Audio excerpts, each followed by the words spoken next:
Welcome to Inside View. I'm your host, Sarah Lunsford, and today we're going to be talking about martial arts with Phil Weaver and Antone Azcevedo. How do I pronounce your last name? Azcevedo. Azcevedo. Okay. So first of all, Phil, what type of martial arts are you involved with? We consider it we typically call it a fighting art. Okay. And I can give reasons why. But it's called shoshu. Shoshu, okay. And that means beast art or beast magic. Okay. It is has its roots in Mandarin China and probably passing before that in probably going back into ancient Egypt. Okay. So there are different types of martial arts. So how did you end up getting into this particular line, so to speak? Pure chance. Okay. It was. I had just graduated high school. I'd just come to Calaveras County. It was. I had at that time probably not running with the greatest of crowds. Okay. Which was just chance. I wasn't a bad kid growing up or anything. Yeah. But I happened to when I came here, that's where the people I met and started running with them. They were doing a lot of bad things, and when I first moved here, I actually tried to escape Calaveras for several. I broke down here. I came to visit my mother. My car broke down when I got here. Okay. I had to be back at work on the next Monday morning, and that wasn't happening. So, took a couple of weeks fixing the car, and actually when I took off, it broke down again on the Fresno, and I ended up back. But during all this time, there was an old man across the street, and they were working on an old crane, like an old diesel crane, and they had it stuck in the mud. And so we were kind of going. I'm working on my car, and he's over there, and I kind of got to know him. Well, actually, I hadn't known him at that time, but I walked over, and they had been actually literally pulling trees down on themselves, trying to get this thing out of the mud. It was a week this has been going on, and I realized, having been around them, that the clutch was slipping. So the guy I was with, he jumped up and tightened up the clutch and drove it out. Okay. That was the beginning of our friendship. So for about 2 years, I knew this older guy, and he told all these martial arts stories, and just incredulous stories. And I never believed any of them. But he was a really neat old guy, and the stories were great, so I listened, and I helped him out and did this. And about that time, I lost my eye. I lost it during surgery, and from an accident and then surgery, and lost a lot of self-confidence. Was wearing a patch over one eye, and just was, and still running with this crowd. And he just snatched me out of there and got me into martial arts. He actually said, "You will come visit me at this event, and here's, I'm used to this guy in holy jeans, in a greasy shirt, a straw hat that's just beat up." And so he goes, "Show up at this place." And I drive in, and there's people in gis, probably 500-600 of them everywhere. Black belts, these really tough looking guys, and they're doing these really crazy moves. I find him, and he's in this fancy silk gi. I'm just completely blown away. And so he goes, "Walk with me." And I walk with him, and everywhere he went, people just stopped, and they just absolutely every word he said, they would just stop and listen to every word, and I was just completely blown away. Obviously, the stories were true. And then he would walk around, and these guys this was in the late 80s, a lot of really big tough guys, and he'd walk around and just throw them all over, and so that was my start. And how many years? Because you're a black belt. You're more than a black belt, aren't you? I've got a few of them, yeah. That's what I thought. So how many years have you been in this discipline now? That was 1988. So quite a while. 30 now, yeah. And you, when did you actually start taking on students yourself? We opened a school in '95. Okay. Yeah. Okay. So you've seen a lot of students come through of varying ages. Absolutely, yeah. Okay. Yeah. Originally, when we started, the art was not taught to children. Okay. Which was, if you go back through the, kind of the history of the martial art, in the 70s is when they began teaching kids. It was when the Karate Kid came out. Okay. All right. Before that, it was really just mostly men in garages and boxing gyms and that sort of thing. And then the Karate Kid is what brought the children in. And of course there was a lot of revenue to be made there, so most schools jumped on that bandwagon. Okay. Our particular art didn't, but when I had opened up in Burson, we started experimenting with it, and we did teach kids quite successfully. We transformed a lot of kids and did a lot for 20 years. Okay. So then how did you get involved with this art, Anton? I was at another school because I recently had gotten in trouble at my former one. Okay. And so I was picked on a lot, and I roamed around with the wrong crowd. And so my principal, actually, who has worked with Sheng Chi Foundation before, said that I should take up on this art. He said I should try it out, and if I don't like it, I don't like it, but I think he thought I would like it. Okay. So when you first now it's not actually Phil that teaches you, it's one of your people. One of my students. One of your students. I'm not quite sure what to term. One of your people, one of your students. So it's actually a student who's in between you and Phil, right? Okay. So when you first decided you were going to do this, were you a little skeptical about it? I was a bit hesitant on it. Okay. So what made you decide that maybe you would kind of like this sort of thing? I thought it would be something to do rather than just sitting in my house trying out a new activity. Okay. But it's very discipline orientated. And did you actually like that about it? I never really thought about that at the time, really. Okay. So what do you start with? Let's say you have Anton. What do you start with him? We actually developed a curriculum for beginners. Okay. The art was taught jumping. It's like I said, a beast art. Okay. Several different beasts. And when I jumped in, the first technique that I learned, which was rising knee, was extremely difficult. And I remember my first lesson thinking through the middle of the lesson going, this is too hard. As soon as I get out, I'm never coming back. Okay. I mean, it was just trying to coordinate my body that way and all that. But, I had a responsibility to my mentor who had brought me in, so I went back, obviously. And that was pretty common for that level of difficulty. So we actually developed some more. When you take the art is based, it's actually 7 different arts. Okay. And those combine into another art. And so you have essentially, everything is based upon physics, of course, but there's 7 different sets of physics. Not 7 different sets of physics. I mean, physics is physics, but moving in different ways of moving your body that would follow a certain set of rules. Okay. So there being 7 beasts, there's 7 sets of rules. Yes. Okay. Okay. And so the art is mixed, and that's the way it was taught, mixing these.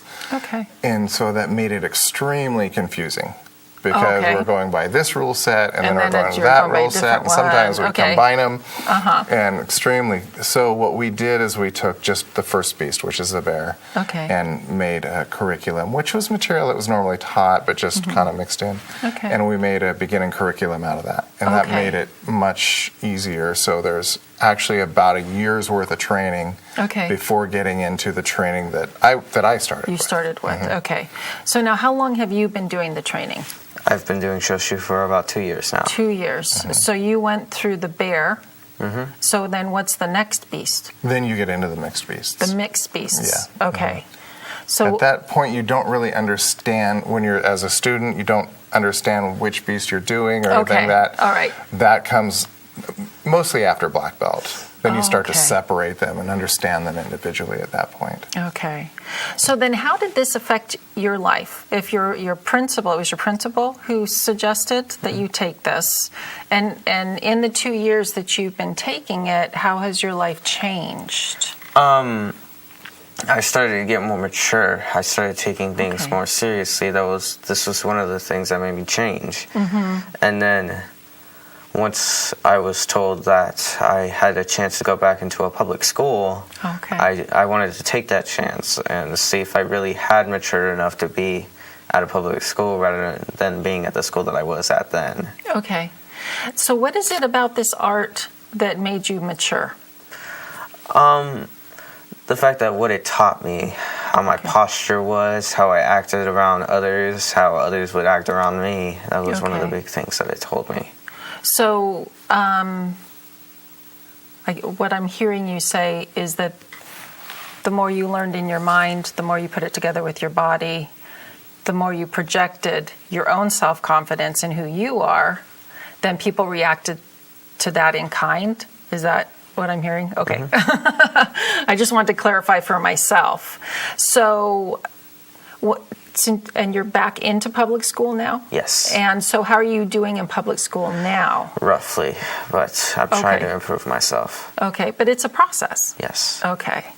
So are you seeing with the mind-body connection, that's kind of the force that pushes maturity within the art? There's a number of factors, and that's, of course, a huge one. Okay. That's a very big one. The mind-body, there's, when you say mind-body, that's actually incorporates a lot of different things. And some of the major things, like he talks about the posture and all that. One way you can look at it as it's a positive feedback loop. Okay? We think of ourselves as our mind controlling our body. And it's not so much, okay? But it's not the body controlling the mind either, okay? Essentially, and this has been in recent neuroscience, they're talking about the mind will send signals to the body and then check back in with it. Okay, and this is one of the reasons that mind-body relaxation techniques work. So when we tap into our we get our parasympathetic system. The mind will check and say, "Are we breathing hard? What's our posture like? Are our calves tense?" Because those would be fight or flight muscles, things like that. And so we can consciously control those things. We can consciously control our breathing rate. We can consciously be in our body, right? And control those things. And that actually sends a signal back to the mind. Okay. And so it's a loop. It's a loop. It goes back and forth. Absolutely. Okay. Absolutely. And being a positive feedback loop, if you're in a negative cycle, it's going to continue to cycle downward, right? Okay. And vice versa. Okay. And so it's really easy. It's the easiest access. Our emotions are really more in control than our logical mind, right? The thoughts kind of emanate out to match our emotional state. And we can't control our emotions with our logic, okay? But we can control our emotions with our body. Okay. And that is one of the major factors of mind-body. Okay. Is that once you learn how to move your body, to have good posture, to move yourself in a powerful way. If you can move in a powerful way, you will feel powerful or confident. Okay. And once you're confident, then you're not going to react to a fight or flight stimulus. Okay. So you're protecting yourself to a certain degree. Yeah. A little bit. Protecting yourself. That you don't have the fight or flight stimulated. Yeah. By being confident. Yeah. So we all have triggers that are going to trigger that, right? And depending on our own level of of body awareness or control over our mind, those triggers are going to be either pretty hair triggers, or we can control them. Violence has been a part of human history since before human, obviously, right? We came out of the trees and defended ourselves with violence. That's how we have survived. So, and we know traits like that can be they've done experiments with animals where they've bred those, or you can see, dogs that have become violent in a couple generations. Yeah. So epigenetics says that these things can turn on very, very quickly. So violence going back, I mean, it's in us. It's a part of humans. And so rather than running from it, once we learn about it, and you can then learn to control it. Like I had a very fast temper. Okay. I'm very hot temper, and when you get into that, you think of a crime of rage or anything like that, and we talk about people being mentally insane in those moments, right? And which is true. Yeah. Those emotions are in control. What I find, and people who have trained in martial arts for some period, they talk about it like a switch. Okay. Like, that rage is still there. Okay. But I finally have control of the switch. Okay. Because rage, it can be a tool, right? If you needed it, it's there for a reason. It's when you have no control of it. So, by learning this martial art, you actually are figuring out that you have a switch. You do. And you're able to turn it on and off at will. Absolutely. Now, is that what you found as well in the 2 years you've been doing it? A little bit. Okay. I don't but know it that takes at a that long level yeah, he I'm would wondering. be aware of it. Yeah. But he seems pretty aware. He's doing exceptionally well. Yeah. But it is, I mean, it's worth pointing out that you've been doing this for 30 years. Yeah, it's not a system that you just get into and get out of, right? It's a life. No, this it's is your something lifelong, that you would, system type of thing. Right.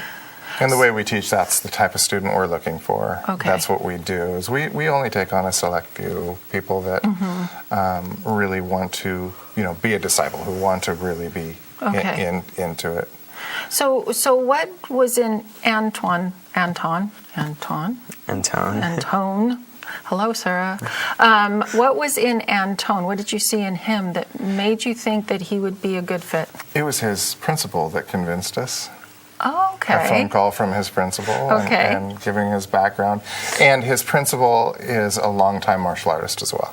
Okay. And so I actually taught him, but he had studied martial arts before I taught him for a good 20 years and was very knowledgeable, very skilled. And so he called us, and I respected his opinion. Okay. And gave me the story of what he had been through. Okay. And so we took him in through a couple of interviews after that, but we were pretty sure after we heard from him that we would take him. So you must have known your principal pretty well. Mm-hmm. Were you in his office a lot? I tried not to go in. I saw him actually last weekend at a play. Good. Okay. Yeah, he's a great guy. So he saw in you the raw material, so to speak. I believe so. Okay. So there was something in you, but since we can't talk to him, we're not quite sure, I mean, we could give our assumptions, but, and it's a good fit. Okay. So that's one of the reasons we will take in at-risk youth, because there are quite a number of him out there. There are when you've had a rough life, your perspective is completely different. It is, right? Yeah. And when you have no power, and you find something that's going to empower you, you do tend to latch on to it. You go towards the thing that's going to give you power to do what you think you need to do. Yeah. And when you've grown up, when you go through a lot of emotional stuff, and you're trying to control your own emotions, and you find this thing that all of a sudden it makes you feel good. I mean, you walk out of a lesson in Shoshu feeling just ecstatic. Okay. It's really, it's a drug. It gets our endorphins pumping. It gets you're constantly learning. You begin the class and you're looking at something that looks like I'll never be able to do that, and an hour, 2 hours later, you're able to do it. And so through that sense of accomplishment every night, and problem solving. Okay. The experience of a light bulb coming on. Okay. Is, that's an endorphin rush. Mm-hmm. And that experience, which everybody has had, you will have continually over and over in Shoshu. Okay. And that builds the desire to learn. Okay. Essentially, you're becoming addicted to that feeling. To the feeling of positive reinforcement. Positive reinforcement, yes. Okay. And it's how our brain works. All right. How difficult was it to learn the moves initially? At first, I didn't even understand what was being told to me. Okay. It was really confusing. I didn't really enjoy it at all. I'm like, what is this? It's typical. So you kept going back, though. Yes. And as you went back, did you start to see like a method to the madness? Yeah. Okay. I started getting a hang of it. All right. Still difficult. Yeah. And then did you practice at home too, or? Sometimes, whenever I had nothing to do. Okay. Okay. So how often do you actually go into the studio? I'm assuming you go into a studio. Not anymore. Not anymore. No. Okay. So where do you take your classes then? At one of his students' houses. Okay. All right. So how often do you go and actually learn? Every week. Once a week or yes. Once a week? Okay. How long are those sessions? Usually 2 hours. Okay, so that's 2 intensive hours, though. Yes. Mm-hmm. Very intensive hours. So you're probably exhausted when you're done. Oh, yes. Exhausted and exhilarated. So now you're actually going back to a public school. Yes. All right. And what grade are you in? I'm in 9th. You're in 9th grade. Okay, so you're just starting out in high school then. Yes. Okay. And you said it's a little bit of a rough transition. Mm-hmm. But does having this experience actually kind of give you the confidence to push through even the rough points? It's one of the things that helps me move forward. Okay. So I'm going to ask you a personal question here. With your family, are they another source of positive reinforcement for you? Yes, they are. Okay. I care about my family deeply. Okay. So you have a couple things going for you besides your own self, right? Okay. So are you seeing that with a lot of the students who do succeed, the ones that are, I hate the term at risk. I know. But the at-risk students, that they have not just the martial arts, but they also have someone who believes in them as well? What we have found is that we are successful with them if at least they don't have a detractor. Oh, okay. Because a lot of times when you have a family that, it's just that will draw you away from the positive. Okay. When families are like that, and his is not. Mm-hmm. His mom's very supportive. Mm-hmm. But that's kind of what we gauge in taking somebody in is how much, and which is a reason for the 2-hour lessons, and that is that how much influence can we have versus or can we draw him away from the negative influences? Okay. We found that with children that if you have, we had a lot of children that were children of drug addicts or alcoholic, and when they would get home, we found that if the parents just ignored them, we were successful with them. But if they started teasing them about it and doing that, then it was very difficult for us. Okay. So as long as there's not a detractor, yes. that's good. But if there's a reinforcer, that's even better. That's even better. Yep. Okay. Yep. Okay. Yeah. So then has participating in this discipline given you like more of a hope for a future, like finishing high school, going on to college? Yes, it has. Okay. So you have a plan? Yes. Okay. And you didn't have it before? Or did you? You just weren't sure how to get there? Yeah, I did. Okay. It wasn't set, though. Okay. Because I imagine that's part of it as well. If you're successful in a discipline that's actually this difficult, then you know you can be successful in other areas of life. Absolutely. Okay. And is that what you found too, just doing what you're doing now? Yes. Okay. So would you recommend other people actually participate, or? I would. Okay. I would. It depends on the people that I know. Okay. So now we talked off camera, and you said that you have a foundation that actually helps kids to get involved. So what is that, and how does that process work? When we ran a commercial school, we used to bring in a lot of kids through the foundation like that. Now we do it in the same way that I teach it, and we just take a few on and work very hard on those individuals. Okay. The idea behind that is that, when you spread it out, it's great to touch a lot of people, but when you concentrate on a few individuals, those individuals are going to master the art, which I hate that word, but and really get a lot of benefit. They will then in turn turn around and do the same. Okay. And that is just how it's been. That's really how it's been going for thousands of years. Okay. All right. The mentors taking on students and developing them. Okay. So a smaller number, but a larger reach. A more intense reach. A more intense reach. Yes, it should be. It's a bigger reach in society because of more influence. Okay. We've seen people, when you take somebody that would have gone and been somehow dependent on the system into a productive individual who will then turn other people who would have depended on the system into productive individuals. That's a pretty big impact. It's a huge impact. And so you see that actually continuing then? Oh, yeah, absolutely. Okay. What I'm personally enjoying seeing now is watching the joy in his instructors. Okay. Because they get it now. Okay. It really is one of the best, absolutely the best feelings that you can have, is to see an individual take off like that. That you know where they started, and then all of a sudden they're getting it. They've changed. They've changed as a person. Okay. They move beautifully in the art and all that. Okay. And when you see that, it's very emotional. And they grow into their potential. Yes, absolutely. Okay. Absolutely. And I saw that in his instructor's eyes. Oh. And when I see that, that's the next generation taking over.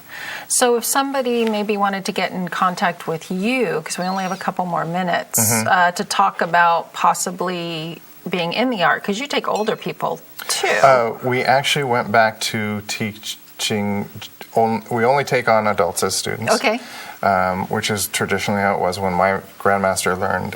The average beginning age was 29. Okay. And so that's generally what we take on, is in that 29 and above. Okay. And then we will take on through the foundation the kids his age. Okay. But we generally, what we'll do is match them up with mentors that are also students. Okay. And then how would they get in touch with you? Through the website would be go to the Sheng Chi Foundation website. Okay. And is that www.shengchi Yes, shengchifoundation.org.